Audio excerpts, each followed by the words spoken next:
Bonjour à toutes, bonjour à tous, nous sommes le 17 septembre. Il fait un peu froid ici, hein. Ça commence à cailler. Euh, je me suis fait avoir. Je me suis fait avoir avec la vidéo du jeune musulman. En fait, c'était une sorte de canular. Ça a été déformé et c'est mon ami Jacques qui m'a prévenu tout de suite. Il m'a dit fais attention. J'ai dit ok, c'est bon, donc j'ai retiré la vidéo. Il faut savoir reconnaître ses erreurs, c'est ce que je fais. C'est pas du tout un signe de faiblesse que de reconnaître son erreur, c'est juste un signe d'honnêteté intellectuelle. Donc, mais ça n'enlève rien au message que j'ai transmis et que peu d'entre vous ont pu voir. Ça n'enlève rien. Euh, tous les appels à la haine, quels qu'ils soient, sont méprisables. Tous. Ce qui se passe avec les Rohingyas en Birmanie, tout ça, c'est de la manipulation politique et on se sert d'une dissension qu'il y a entre des peuples depuis une centaine d'années, hein, presque 2 siècles, hein, pour valoriser des mauvaises idées. Et évidemment, c'est toujours les malheureux qui trinquent. C'est systématique. Mais j'avais quand même autre chose, hein, à dire pour aujourd'hui, qui était une chose très très importante, c'est à propos de la Commission européenne. Alors comme je l'ai dit dans mon livre La vérité vous affranchira, n'oubliez jamais qui a créé l'Europe.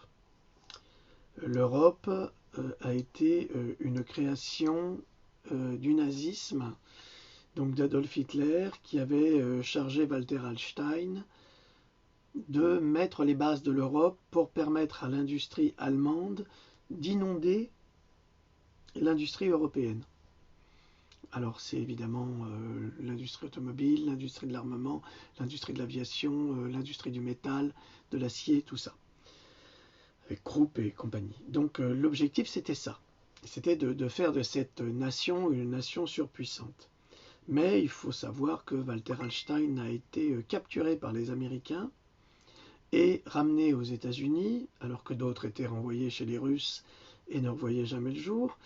Et il a livré les plans d'Hitler sur l'Europe et les Américains, eh ben, ils ont dit mais c'est une très très bonne idée et on va le faire mais pour nous.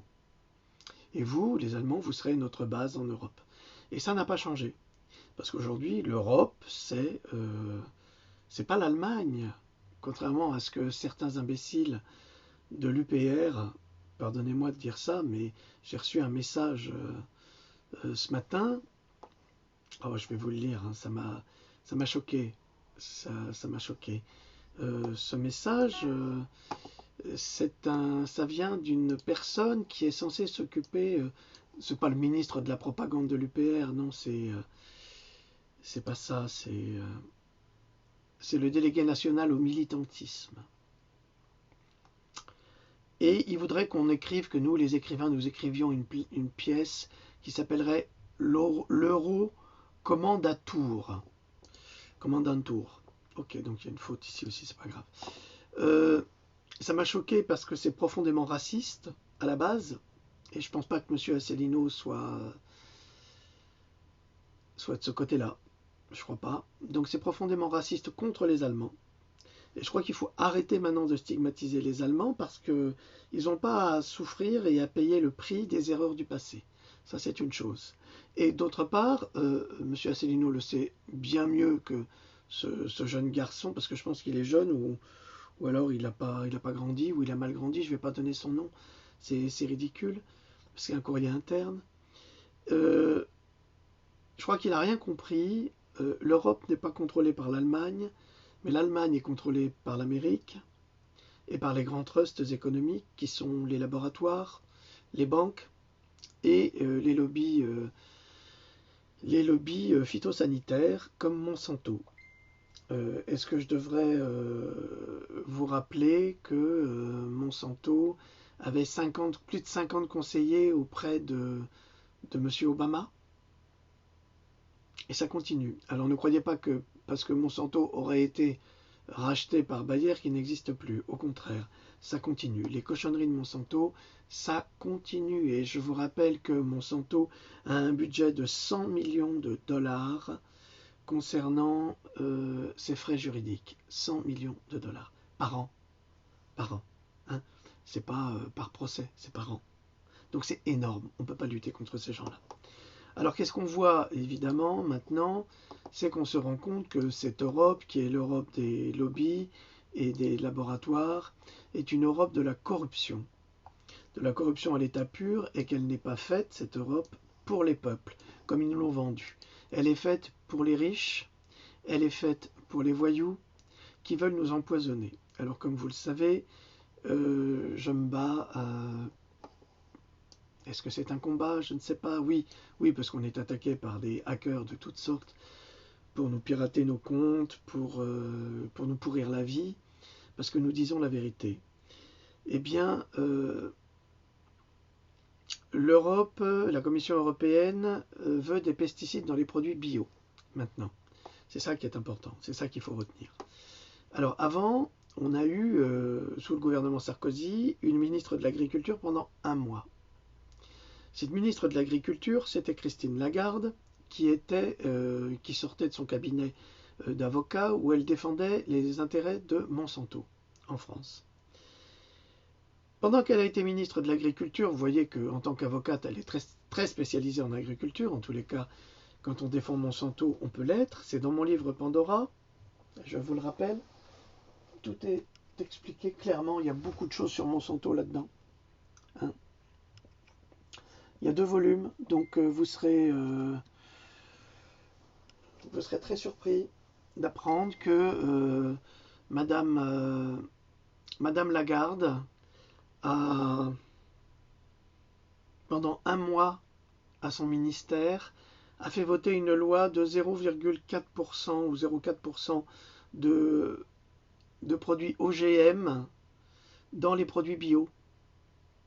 Ah, vous ne saviez pas, mais bien sûr, vous ne le savez pas parce que vous ne vous informez pas et parce qu'on ne vous dit rien. Et c'est bien ça le drame.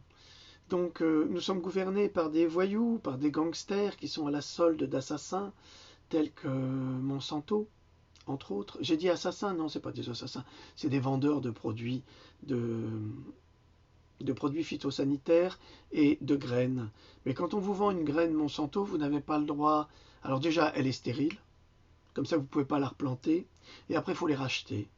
Donc, dans le temps, je vous signale que les paysans, quand ils faisaient du blé, du maïs ou je ne sais quoi, ils gardaient une partie de la récolte pour réensemencer. Aujourd'hui, vous n'avez plus le droit de réensemencer grâce à l'Europe, qui a fait voter des lois selon lesquelles, quand vous achetez une semence, en fait, vous achetez le droit à utiliser cette semence, mais une seule fois. Hein, c'est comme la location. C'est pour ça que Rockefeller a fait fortune.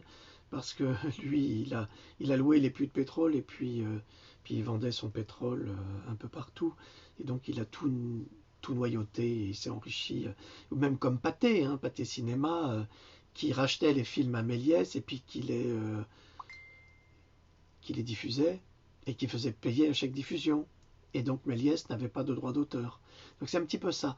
Donc sur les semences, aujourd'hui, on a des droits d'auteur. Enfin, c'est pas nous qui avons des droits d'auteur, c'est Monsanto et c'est les fabricants et concepteurs d'OGM.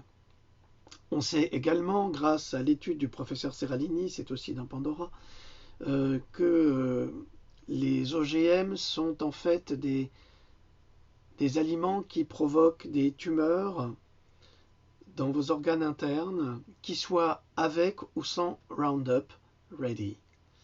Donc ça aussi, c'est très important à savoir. Cette enquête a été faite indépendamment de Monsanto et quand elle a été publiée, le professeur Seralini a subi toutes les attaques, toutes les critiques, toutes les menaces.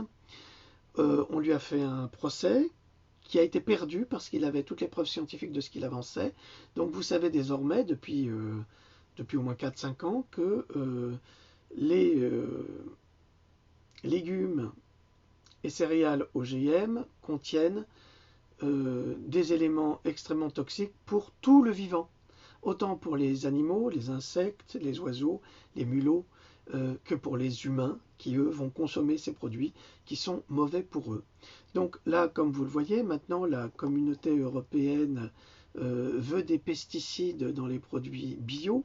Or, je vous rappelle qu'un produit biologique est censé être cultivé sans pesticides toxiques ou neurotoxiques, selon. Mais maintenant, ils veulent imposer les pesticides. À votre avis, pourquoi? Alors, tous ceux qui sont dans la permaculture savent que l'on peut très bien utiliser des pesticides comme le Coca-Cola. C'est drôle, hein, le Coca-Cola. Alors, le Coca-Cola, c'est tellement chargé en sucre que les insectes qui le mangent, comme des fourmis par exemple, eh bien, ont l'estomac qui explose. Et c'est le même cas parce qu'ils ne peuvent pas le synthétiser. Vous comprenez, tous ces produits qui ne sont pas naturels, c'est pas naturel du tout.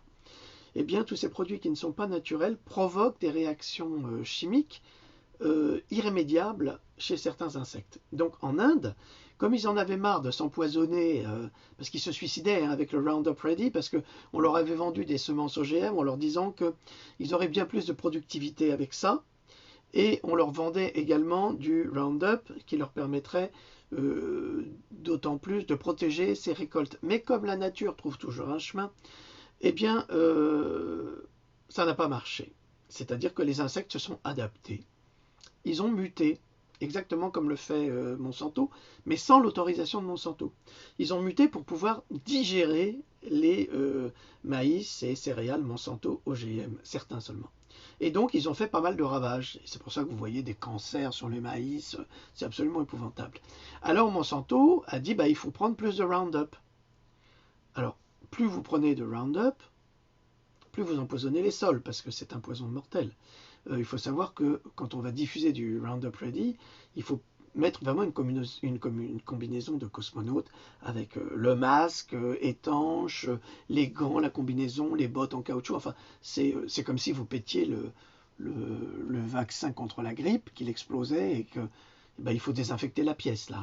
On n'a pas le choix. Et on a les mêmes cosmonautes qui arrivent pour tout désinfecter. Donc, pour vaporiser ça, il faut utiliser ces combinaisons. Vous pensez bien que les paysans indiens, ils n'ont pas ça. Et ils se rendent compte que même avec ça, ça ne fonctionne pas. Et c'est pour ça qu'il y a des milliers de suicides de paysans indiens qui sont endettés jusqu'au cou grâce à ce brave Monsanto et qui, pour se suicider, finissent par boire du glyphosate. Et puis ils meurent dans des conditions atroces en quelques heures. Ils ont tout l'estomac bouffé. Enfin, c'est l'horreur absolue. Mais, donc je vous rappelle que normalement, pour le bio, on n'a pas besoin de pesticides, ou on utilise des pesticides naturels, comme la bouillie bordelaise, en tous les cas pour les tomates, ou pour les poivrons. C'est juste du cuivre, en fait. C'est un oxyde de cuivre qui va protéger vos récoltes contre les insectes, et c'est tout à fait naturel, et ce n'est pas un poison. En tous les cas, ni pour la terre, ni pour la tomate, ni pour ce que vous allez manger par la suite. Donc, ils veulent interdire la bouillie bordelaise, ils veulent interdire le purin d'ortie, qui sont des purins tout à fait naturels, et qui fonctionnent très bien, et qui sont très bons pour la terre, d'ailleurs, ça la régénère. Et ils veulent nous mettre des pesticides. Or, on peut très bien fonctionner sans pesticides. On sait très bien que si on varie le type de récolte, qui sont à proximité, les insectes des uns et des autres vont se dévorer, et de cette manière, on va pouvoir régler ce problème d'attaque par les petites bestioles méchantes qui vont manger les récoltes. Alors, pour tuer ces petites bestioles méchantes qui mangent les récoltes, ils veulent empoisonner davantage les gens. Alors, vous connaissez mon combat pour les vaccins, en tous les cas pour ce qu'il y a à l'intérieur, qui sont des toxiques et des neurotoxines absolument pas tolérées par le vivant. D'ailleurs, c'est dans ce livre-là. Vous allez avoir la version 2 qui va sortir dans quelques jours. Je vous tiendrai au courant. Celui-là, vous pouvez le commander actuellement. Il y a environ 230, 250 pages. Et dans le suivant, vous en aurez 100 de plus. Donc, quelque part, vous êtes gagnant parce que vous aurez beaucoup plus d'informations et de choses précises concernant les vaccins et les virus qui sont amoindris mais qui sont quand même dedans et toutes les cochonneries qui les accompagnent et qui créent des maladies mortelles, graves et qui vous rendent malade toute la vie, parce que c'est le meilleur moyen qu'ont trouvé les laboratoires pharmaceutiques de gagner de l'argent. Oui, parce que tout est une question d'argent, c'est pas du tout une question de soins ou d'humanité. Alors, vous avez des médecins comme Michel Quimant à la télévision, qui va nous faire pleurer parce qu'il a vu un bébé qui est mort d'une rougeole quand il était étudiant, mais il n'a jamais étudié le cas du bébé. Donc il ne peut pas nous dire que c'est principalement la rougeole qui a tué l'enfant, il ne peut pas. Il ne peut pas. Il y a plein de facteurs qui font qu'on peut mourir d'une petite maladie infantile, beaucoup. Mais il se trouve qu'il y a bien plus d'effets secondaires. Comme je vous l'ai dit, il y a 5,2 millions à peu près d'effets secondaires des vaccins, de la vaccination, par an aux États-Unis. Ce sont des informations qui sont publiées par l'association VAERS, V-A-E-R-S. Donc moi, je n'invente rien. Je suis quelqu'un qui cherche, qui trouve et qui publie. Donc tout ça, c'est dans mon livre. Vous en aurez bien davantage dans la deuxième version qui sera un tout petit peu plus cher. Un tout petit peu plus cher. Mais vous en aurez pour votre argent, je vous assure, car tous ceux qui me connaissent savent pertinemment que je ne suis pas dans le mensonge et que je ne suis pas un complotiste non plus. Mais on va y venir à ça aussi, parce que ça commence à bien faire. Donc, l'Europe va rajouter des pesticides dans les produits bio, ce qui veut donc dire que les produits bio ne seront plus bio. Alors déjà qu'ils coûtent le double des autres, et alors maintenant, on aura des produits bio aussi pollués que les autres produits. Hein, vous achetez une tomate bio polluée, et vous la paierez le double que la tomate pas bio et polluée. Formidable, non? C'est ça qui est extraordinaire. Ils nous prennent vraiment, mais vraiment pour des cons, et on a élu une bande de truands qui ne défendent pas les intérêts du peuple. Et ça commence à devenir relativement insupportable. Est-ce que vous croyez qu'on va devoir les supporter encore longtemps, ou est-ce qu'on décide, nous les citoyens qui en avons assez, de voir nos enfants invalides, de voir nos enfants handicapés, de découvrir que nos enfants deviennent soudainement autistes, comme ça, et que dans les vaccins, il y a le virus du cancer, que vous l'attraperez un jour ou l'autre, vous l'attraperez, on l'attrapera tous, parce que c'est fait exprès pour entretenir cette machine, que on sait, mais ça on le sait depuis longtemps, hein, que la chimiothérapie, ça a été publié dernièrement sur un site américain de Mike Adams, que la chimiothérapie en fait détruit toutes les cellules du corps, à la fois les cellules cancéreuses mais les cellules non cancéreuses, et que même dans certains cas favorise les cellules cancéreuses. C'est le cas, alors ça c'est une découverte, mais c'est dans Pandora aussi, c'est le cas d'une découverte qui a été faite par l'université de Harvard, il y a 5 ans à peu près, à propos des gens qui ont le cancer de la prostate. Alors quand, et l'université, les professeurs, c'est dans Pandora, vous pouvez tout trouver là-dedans. Les chercheurs ont déclaré que si on vous diagnostique un cancer de la prostate, surtout ne faites pas de biopsie. Alors, la biopsie, c'est d'aller dans votre prostate et d'en prendre un petit morceau pour analyser et savoir si c'est cancéreux. Parce que le fait de mener cette action a des conséquences dramatiques, puisque ça va générer une protéine qui va entrer en défense face à cette agression et qui va elle-même générer le cancer. Ah, c'est drôle. Ben, pas pour tout le monde, parce qu'il y a plein de gens qui ont été opérés du cancer de la prostate, et puis il faut dire que ça, on ne vous le dit pas, mais quand on est un homme et qu'on se fait opérer du cancer de la prostate, après, ben, ça marche plus. Hein. Ça marche plus parce qu'il y a tout un réseau je vais être grossier, mais de câbles qui sont reliés au cerveau, à la prostate et tout ça, et ben on coupe dedans, quoi. Alors après, c'est les picouzes ou c'est le Viagra, mais alors le Viagra, pour le cœur, c'est vous vieillissez de 10 ans à chaque fois que vous prenez une pilule. Donc, tout ça pour tirer un coup, je sais pas moi, soyez amoureux et ça viendra tout seul. Donc voilà où on en est. Voilà où nous en sommes, tristement, avec ce gouvernement de petits Bokassa. C'est vraiment le gouvernement des petits criminels. Parce que parce qu'en forçant les agriculteurs à utiliser des produits toxiques, autant pour eux que pour nous, hein, je vous signale par exemple qu'il y a des maladies typiques qui sont liées à certaines professions. Souvent, il y a des vignerons qui ont des enfants, des petits garçons, et ils ont, les pauvres, un micro-pénis. Pourquoi? C'est lié justement aux perturbateurs endocriniens qu'il y a dans les pesticides. Alors, la question qu'on doit se poser, c'est est-ce qu'on veut, excusez-moi, un monde sans pesticides, avec un rendement tout aussi fort, parce que je vous signale qu'au XVe siècle, je crois, les Indiens Moche, qui étaient en Amérique du Sud et qui cultivaient le maïs, avaient le même rendement que le maïs qu'on cultive aujourd'hui.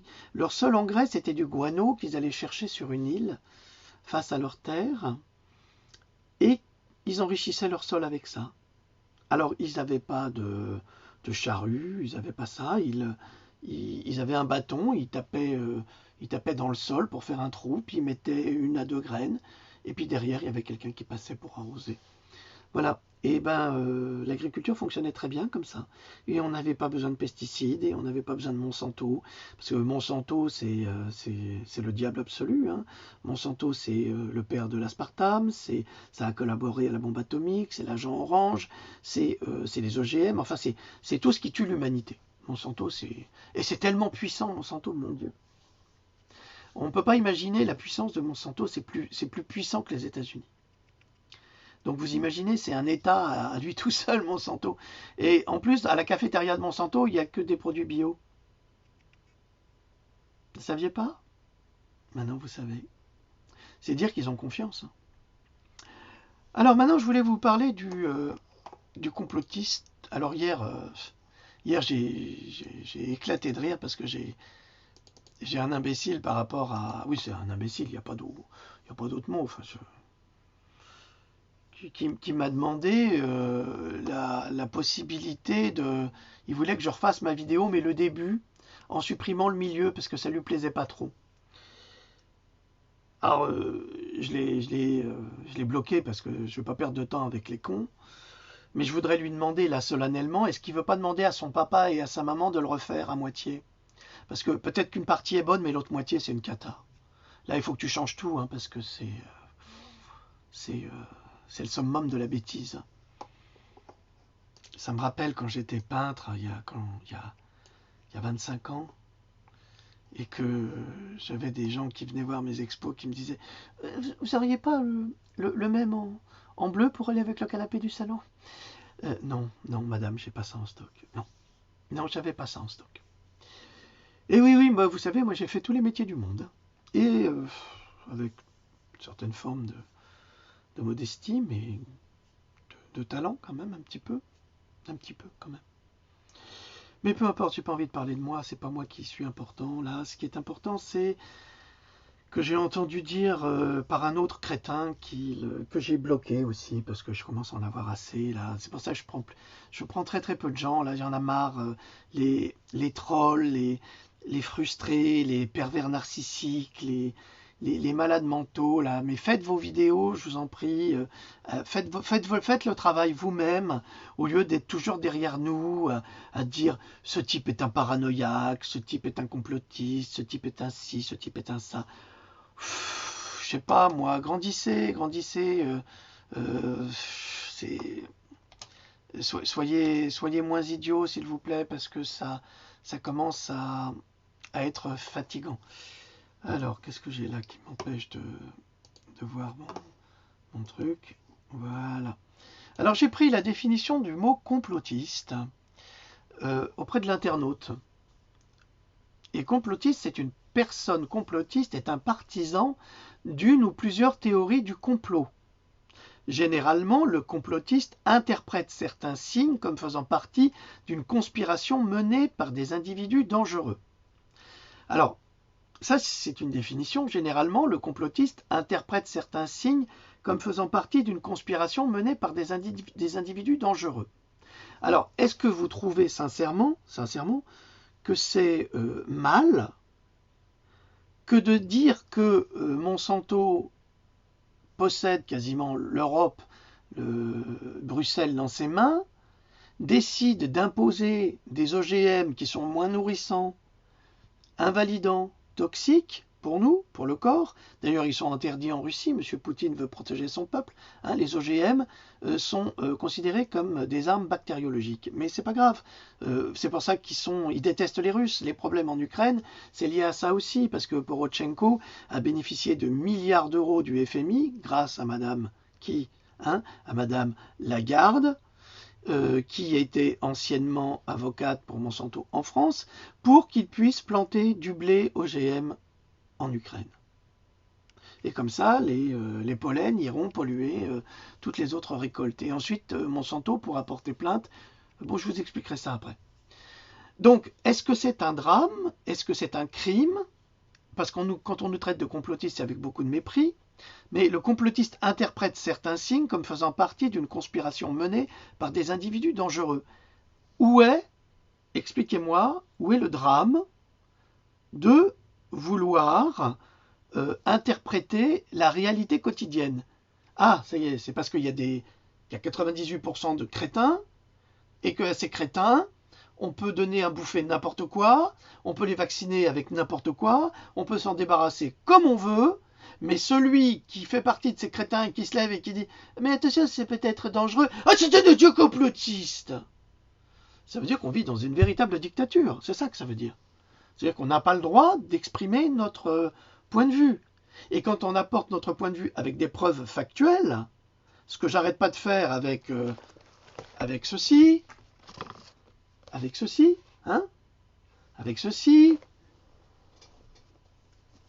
avec cela, plus le deuxième, le petit frère, on est, nous, des complotistes. On est des salopards.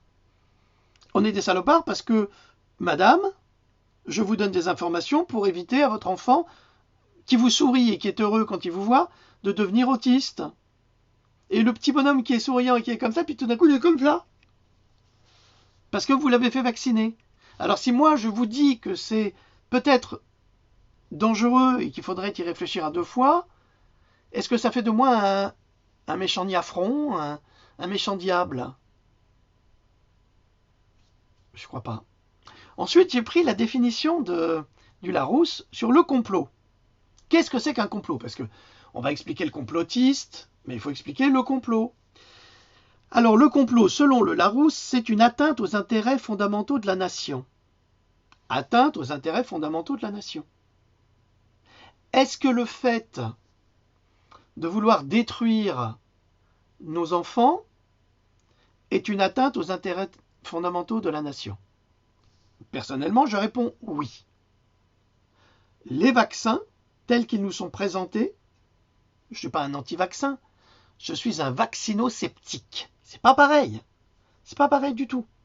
Mais les vaccins tels qu'ils nous sont présentés, avec toutes les occurrences que nous avons, toutes les preuves des effets indésirables de ces vaccins sur le genre humain, eh bien, les vaccins sont une atteinte aux intérêts fondamentaux de la nation. Ça, c'est un complot. 2. Résolution concertée de commettre un attentat et matérialisée par un ou plusieurs actes.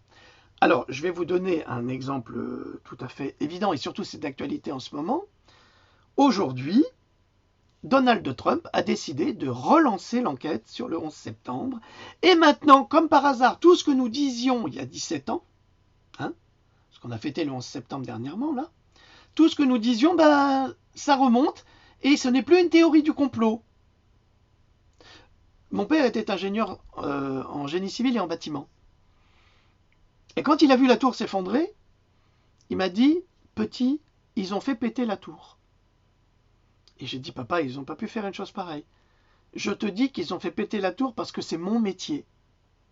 Et moi, quand on me demande de faire tomber les tours, je sais exactement où il faut placer les charges pour que ça s'écroule comme ça. Parce que c'est il m'a dit, c'est une déconstruction contrôlée. Il l'avait vu immédiatement. Et mon père, c'était pas une brêle, pardonnez-moi. Donc ceux qui disent ce qu'ils veulent, c'est quand même un ingénieur conseil. Et c'est grâce à lui que la tour Montparnasse, elle tient debout. Vous voyez les fils d'étrangers, hein, les étrangers, ce qu'ils ont fait pour la France. Ils ont fait beaucoup, beaucoup plus que ce que vous ne pourriez imaginer.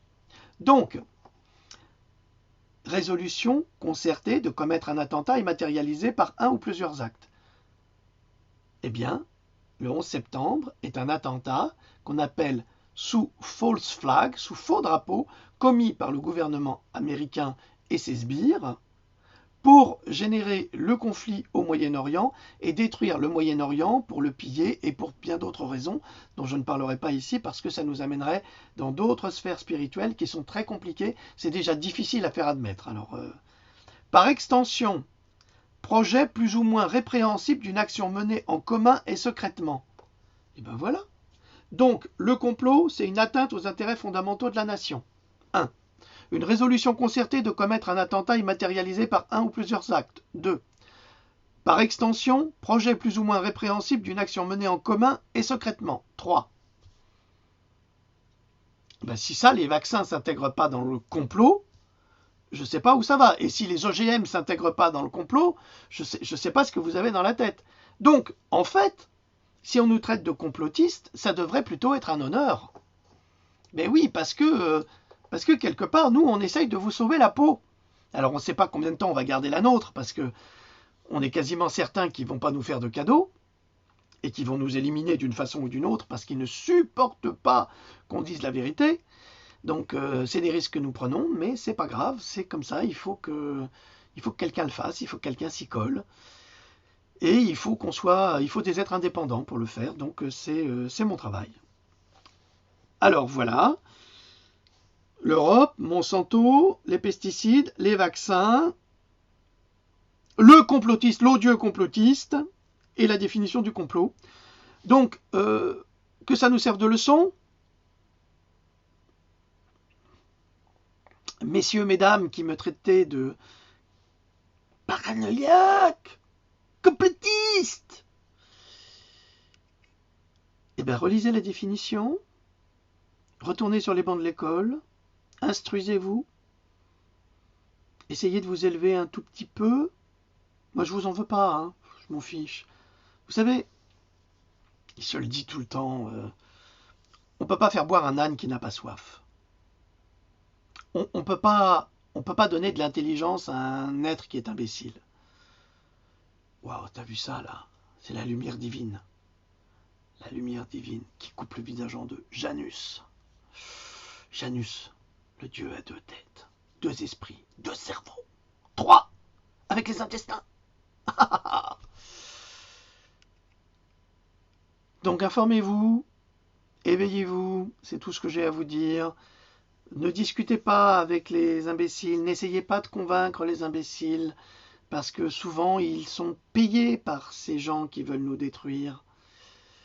Ah, quel soleil, quelle vision. Ah, le soleil me brûle, me brûle. Allez, ça ira pour aujourd'hui. Donc dans 8 semaines, vous aurez la deuxième version, la version plus longue. Ça ne veut pas dire que celle-là n'est pas bonne, hein, elle est très bien. Hein. Elle est un petit peu moins chère. Mais pour ceux qui n'aiment pas trop lire, je les comprends.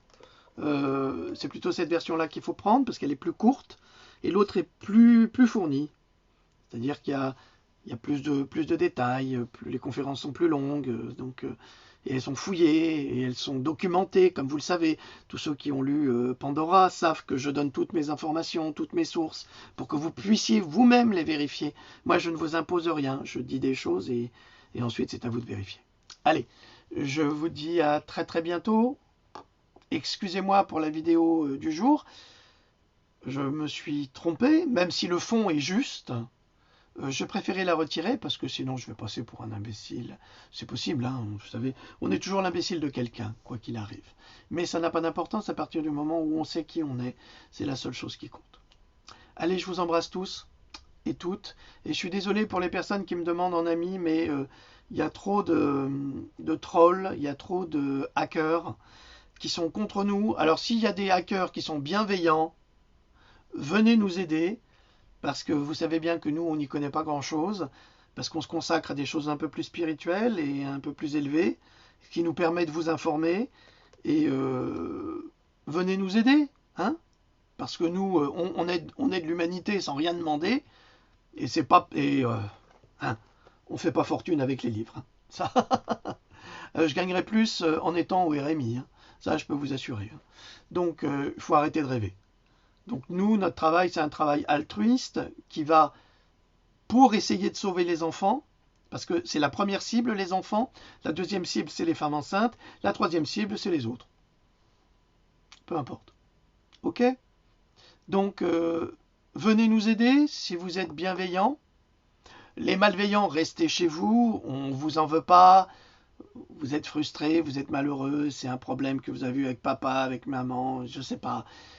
On n'y peut rien. On n'est pas responsable. Hein. Donc, laissez-nous vivre. Nous, on vous tolère. On vous accepte. On vous amène beaucoup de bienveillance malgré tout. Donc, laissez-nous travailler en paix. Ceux qui veulent nous aider sont les bienvenus. Mais s'il y a des trolls qui prétextent venir nous aider pour nous enfumer, je vous assure qu'on va les trouver et il y aura des conséquences inévitables. Parce que vous savez très bien que toute chose a une cause et un effet. Moi, je ne suis pas du tout vengeur, c'est pas moi qui ai fait ce travail.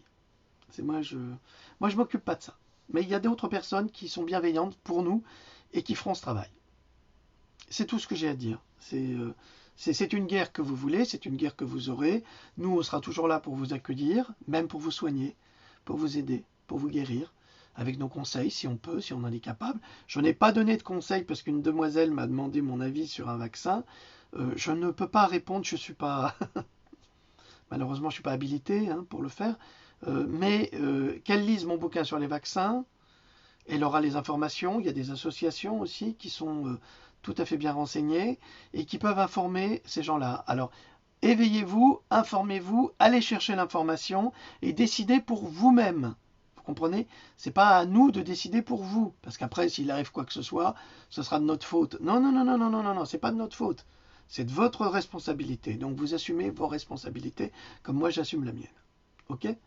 Voilà, alors ne me demandez pas si tel vaccin est bon ou tel vaccin n'est pas, c'est marqué dans mes livres, je n'ai pas le droit de vous en parler comme ça, et je ne suis pas un médecin conseil. Adressez-vous à vos médecins, et si vous n'avez pas confiance en eux, adressez-vous aux recherches des chercheurs, de chercheurs biologistes, parce que je ne suis pas le seul, hein, des médecins, il y a d'excellents médecins qui publient des livres là-dessus, et qui sont très bien faits. Très bien fait. N'oubliez pas, il y a une petite Bible qui coûte 4 €, ça coûte rien, qui s'appelle Qui aime bien vaccine peu. C'est un corpus de médecins suisses qui ont repris tous les vaccins et qui expliquent si c'est nécessaire ou pas de faire vacciner avec des faits scientifiques, probants. Donc quand vous avez lu ça, eh ben, vous pouvez aller voir votre médecin ou simplement quand votre médecin vous dit qu'il faut faire vacciner, vous demandez à votre médecin qu'il vous signe un papier de responsabilité dans lequel il écrit qu'il est responsable en tant que médecin, puisqu'il est médecin conseil également, si il y a des effets indésirables d'un vaccin sur votre enfant. Vous allez voir que tout à coup, le médecin ne va jamais signer ce papier et il va peut-être reculer devant la vaccination. Ou alors il va vous foutre dehors. Aux États-Unis, c'est comme ça. Quand un parent ose poser une question au pédiatre, il les fout dehors. Et il leur dit, allez voir ailleurs. Non-assistance à personne en danger. Refus d'information alors qu'il a un devoir de conseil. Mais c'est parce qu'aux États-Unis, ils gagnent beaucoup d'argent avec les vaccins. Mais ça, je vous avais fait une capsule, mais c'est dans mon livre, tout est expliqué. Voilà, allez, je ne vous retiens plus, vous avez des choses à faire, c'est dimanche. Salut!